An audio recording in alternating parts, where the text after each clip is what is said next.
ఈరోజు మనం చెప్పుకునే నవల ఇంటింటి కథ ఎపిసోడ్ 8.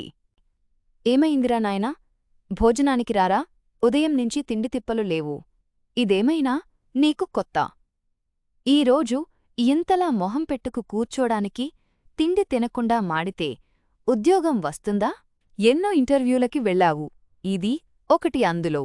పదరా నాయనా నన్నరిపించక అప్పటికి 10 సార్లు భోజనానికి రమ్మని పిలిచి పిలిచి విసిగింది కాంతమ్మ. ఉద్యోగానికి ఇంటర్వ్యూకి వెళ్లిన ప్రసాద్ 2 గంటల వేళ మొహం వాడిపోయి ఇంటిలోకి వచ్చి గదిలోకి వెళ్లి పక్కమీద వాలిపోయాడు. కాంతమ్మ అన్నానికి రమ్మని 10 సార్లు పిలిచి పిలిచి విసిగిపోయింది. నాకు ఆకలిగా లేదు, నన్ను విసిగించకమ్మా, నన్ను పడుకొని అన్నాడు విసుగ్గా. తల్లి మనసురుకోక ఆవిడ 10 నిమిషాలకొకసారి పిలుస్తూనే ఉంది.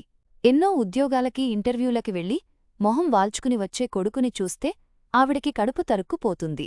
ప్రసాద్ వసంతకి ఉద్యోగం దొరికిన దగ్గరనుంచి మరీ తప్పు చేసినవాడిలా కుంచించుకుపోతూ, ఇంట్లో ఏదో పరాయివాడిలా తప్పుకు తిరుగుతూ, ఎవరితో మాట్లాడకుండా అన్యమనస్కంగా కూర్చునే కొడుకుని చూస్తే ఆవిడికి బాధవేసేది. ఉద్యోగం లేకుండా కూర్చోవటం మగాడికెంత కష్టమో ఆవిడకర్థం కాకపోయినా కొడుకు మొహాన 2 ఏళ్లుగా నవ్వే కనపడకపోవటంతో ఆవిడికి దిగులుగా, జాలీగా ఉంది. రోజూ పూజ చేసేటప్పుడు, నాయనా వెంకటరమణమూర్తి, వాడికి ఉద్యోగం వస్తే నీ కొండకి పంపిస్తా, ఉద్యోగం ఇప్పించు అంటూ ప్రార్థించేది. నేను అన్నం తిననమ్మా, నన్ను విసిగించక వెళ్ళు, మరోసారి కసిరాడు ప్రసాద్. ఆవిడ చేసేదేంలేక బాధగా వెళ్ళిపోయింది. సాయంత్రం వసంత, మాలతి, శంకర్, వెంకట్రావు వరసగా ఒక్కొక్కరూ ఇల్లు చేరినప్పుడల్లా ప్రసాద్ వైఖరి చెప్పింది. అంతా ఆశ్చర్యంగా విన్నారు. జాలిగా మొహాలు పెట్టారు, బాధపడ్డారు. వాడిని ఈ పూటకు అలా వదిలేయమ్మా, రేపటికి సర్దుకుంటాడు. Poor fellow, I pity him అంది వసంత. మాలతి కాఫీ తీసికెళ్ళి కాఫీ తాగాన్నయ్యా అంది. ప్రసాద్ ఓసారి లేచి కూర్చుని కాఫీ తాగేసి గ్లాసు ఇచ్చేసి మళ్ళీ పడుకున్నాడు. మాలతి ఎలా పలకరించాలో తెలియక బయటకెళ్ళిపోయింది. ఆఖరికి 6 గంటలకి వెంకట్రావుగారొచ్చాక ఆవిడ మళ్ళీ సోది చెప్పుకొచ్చింది.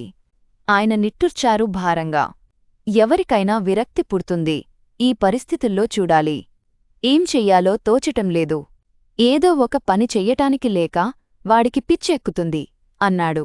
అది సరే, ముందు ఏం జరిగిందో కనుక్కోండి కాస్త ఆదుర్దాగా అంది కాంతమ్మ. ఏం జరగడానికి ఏముందే, ఉద్యోగం రాలేదు అని బాధపడుతున్నాడు అంటూనే అయిష్టంగా ప్రసాద్ అని పిలిచాడు. 2 సార్లు పిలిచాక సావిట్లోకి వచ్చాడు ప్రసాద్ నెమ్మదిగా. ఏమయింది? ఇంటర్వ్యూ. ఈసారి కూడా సెలెక్టు కాలేదా? సరే, అయిందేదో అయింది. తిండి మానడం ఎందుకు? ఉద్యోగం రాకపోతే పస్తులు ఉండాలా? ఉద్యోగం ఇస్తానన్నారు ప్రసాద్ నెమ్మదిగా అన్నాడు. ఒక్కసారిగా అందరి మొహాలలోకి కళ వచ్చింది. ఆ తరువాత అపనమ్మకంగా చూస్తూ మరి ఇంకేంటి అన్నారంతా ఒక్కసారిగా ఉత్సాహంగా. వాళ్ళిస్తానన్నది గుమాస్తా ఉద్యోగం కాదు, వాళ్ల కంపెనీ మేనేజింగ్ డైరెక్టర్ చేస్తామన్నారు. ఉండడానికి పెద్ద మేడ, కారు అన్నీ ఇస్తామన్నారు. ఏమిటి? తెల్లబోయారంతా. ప్రసాద్కి కాని ఉద్యోగం రాలేదని మతి చలించిందా అన్నట్టు అప్రతిభులై చూశారందరూ. ప్రసాద్, ఏమిటి మాట్లాడుతున్నావు? వెంకట్రావుగారు అందరికంటే ముందుగా తేరుకుని అడిగారు. అవును, ఇంకా 50,000 క్యాష్ ఇస్తాం అన్నారు. ఈసారి ప్రసాద్కి ఏదో అయిందన్న అనుమానం అందరికీ బలపడింది. అంతా ఆందోళనగా ఒకరి మొహాలు ఒకరు చూసుకున్నారు. ఒరే, నీకు మతేమన్నా పోయిందా? అంది కాంతమ్మ ఆందోళనగా. ప్రసాద్ అందరి వంక స్థిరంగా చూశాడు. నాకేం మతిపోలేదు, బుర్ర చెడలేదు. తిన్నగా వినండి. ఆ కంపెనీ ప్రోప్రైటర్ నారాయణమూర్తిగారు నన్ను కంపెనీకి మేనేజింగ్ డైరెక్టర్ చేస్తామన్నారు. ఇల్లు, కారు, క్యాష్ అంతా ఇస్తారు. కాని ఒక షరతు మీద వాళ్ల అమ్మాయిని పెళ్లాడలన్నారు. ప్రసాద్ మాటలు ఉగ్గబట్టి వింటున్న అంతా ఒక్కసారి తేలిగ్గా నిట్టూర్చారు. అంతేకదా, దానికేం ఉంది? అంతా లక్షాధికార్లు, అంతా బిజినెస్ ఉన్నవాళ్ళు. నీకు పిలిచి, పిల్లనిచ్చి, హోదా, ఉద్యోగం, డబ్బు ఇస్తామంటే కొంప మునిగినట్లు మాట్లాడుతావెంరా? అంది కాంతమ్మ ఆనందంగా. ఆగు అని వెంకట్రావుగారు అసహనంగా కాంతమ్మని వారించి, అంత లక్షాధికార్లు, మేడలు, కార్లు, డబ్బులు అన్నీ ఇవ్వగలిగిన వాళ్లకి నీవంటి మంచి అల్లుడు దొరకలేదా? ఓ గుమస్తా కొడుక్కి బీకాం చదివి ఉద్యోగం చేసుకోవాలనుకునే మనలాంటి సామాన్యులకి పిల్లనెందుకు ఇస్తానన్నారు అని ఆయన అనుమానంగా చూస్తూ అడిగారు. అప్పటికి ఆ విషయం అందరికి తట్టి జవాబుకి ఆరాటంగా చూశారు ప్రసాద్ వంక. వాళ్ల అవిటి పిల్లని పెళ్లాడితే అదంతా లాభంగా ఇస్తారు. పోలియో వచ్చి 2 కాళ్లు పడిపోయిన ఆ అమ్మాయిని జీవితాంతం నడవలేని వాళ్ల పిల్లని పెళ్లాడితే నష్టపరిహారంగా ఇస్తారు అవన్నీ. ప్రసాద్ ఒక్కొక్క మాట వత్తి పలికాడు. అందరినీ చూస్తూ పిడుగుపడినట్టు నిశ్శబ్దం అయిపోయారంతా. అందరి మొఖాలు వెలవెలబోయాయి. అవిటిపిల్ల అప్పటివరకు ఆరాటంగా విన్న అందరి మొహాలు మాడిపోయాయి. కాంతమ్మ ఆందోళనగా చూస్తూ అంది, అంటే అన్నీ ఉన్నవాళ్లెవరూ చేసుకోరని ఇలా మనలాంటి వాళ్లైతే ఒప్పుకుంటారని? ఉద్యోగం, డబ్బు అన్నీ ఇచ్చి చేద్దామనుకున్నారన్నమాట. లేకపోతే వాళ్లు మనలాంటి వాళ్ల మొహమన్న ఎందుకు చూస్తారు? ఏదో లోటుండబట్టే ఆశ చూపించి అల్లుడిని చేసుకోవాలనుకున్నారు. బాగానే ఉంది. ఇంకా ఏమిటో అనుకున్నాను.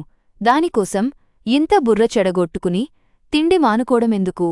వెంకట్రావుగారు విసుగ్గా అన్నారు. ఆ అమ్మాయిని నేను చేసుకోవాలని నిర్ణయించుకున్నాను. ప్రసాద్ నెమ్మదిగా అన్నాడు.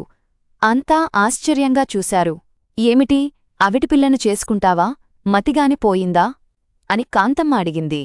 ఎంత డబ్బు, ఉద్యోగమో అవి ఇచ్చినా చూస్తూ చూస్తూ అవిటిదాన్నెలా చేసుకుంటావు? పెళ్లంటే జీవితాంతం ఉండేది. నడవలేని భార్యతో ఏం కాపురం చేస్తావు? ఏం సుఖపడతావు? వెంకట్రావుగారు అసహనంగా అన్నారు. కాపురం చెయ్యొచ్చని, పిల్లలు కలగటానికి ఏ లోపం లేదన్నారంట డాక్టర్లు. అయితే మాత్రం కాళ్లు లేని భార్యతో ఏ సంతోషం లేకుండా డబ్బు తింటూ బతుకుతావాయేమిటి? అంది కాంతమ్మ. తల్లి ప్రాణం అంగీకరించలేదు. అమ్మా, ఏ సుఖమన్నా డబ్బుతోటే ముడిపడి ఉందని ఈ 2 ఏళ్లలో నాకు బాగా అర్థమైందమ్మా. ఉద్యోగం లేకుండా డబ్బు లేకుండా నానా బాధలు పడుతూ బతికే కంటే డబ్బిచ్చే సుఖాలన్నా పొందడం తెలివైన పని అని నిర్ణయించాను. డబ్బు లేకుండా పెళ్ళాం ఉండి మాత్రం పొందే సుఖం ఏముంటుంది? పస్తులు, రోగాలు, పిల్లలు, ఏడుపులు మధ్య పొందే సుఖం ఏముందమ్మా? కనీసం డబ్బుంటే భార్య స్థానంలో 10 మంది పనివాళ్లు నాకు అన్నీ అమరుస్తారు. సంసారానికి భార్య ఉంటుంది. కారు, మేడ, డబ్బిచ్చే సుఖాలని వదులుకోవడం తెలివి తక్కువతనం. అమ్మ ఆలోచించు, వాళ్ళిచ్చే 50,000తో వసంత మాలతికి పెళ్ళిళ్ళు చెయ్యొచ్చు. కమలకి టైపది నేర్పించి మా ఆఫీసులో ఉద్యోగం ఇప్పించవచ్చు. నాకొచ్చే జీతంతో మనం హాయిగా బతకచ్చు. శంకర్కి మంచి చదువు చెప్పించవచ్చు. మీ కొడుకు అంత హోదాలో ఉన్నాడంటే మీకు గర్వంగా ఉండదా? ఈ పెళ్లి వద్దంటే ఎప్పుడో ఏదో గుమస్తా ఉద్యోగం దొరకచ్చు. ఏ 400-500తో చాలిచాలని జీతంతో నేను నా సంసారాన్ని తినక గడపాలి. అమ్మా, నేను ఉదయం నుంచి అంతా ఆలోచించాను. నేను ఈ అవకాశం వదులుకోనమ్మా. ఒక్క కాళ్లు లేని లోటు తప్ప మిగతాదంతా ఆలోచిస్తే అదృష్టం కొద్దీ ఈ అవకాశం నాకు వచ్చిందనుకోవాలి. అంచేత మీరు నాకు అడ్డు చెప్పకండి నాన్నా, ప్రసాద్ స్థిరంగా అన్నాడు. అందరూ మౌనంగా ఆలోచనలో పడ్డారు. భవిష్యత్తులో తమ స్థితిగతులు ఈ పెళ్లితో ఎలా మారేది అంచనా కట్టసాగారు ఎవరి మనసులోవారు. వెంకట్రావుగారి బుర్రలో 50,000 కదిలాయి. ఇంకో జన్మ ఎత్తినా అంత డబ్బు తను సంపాదించలేడు.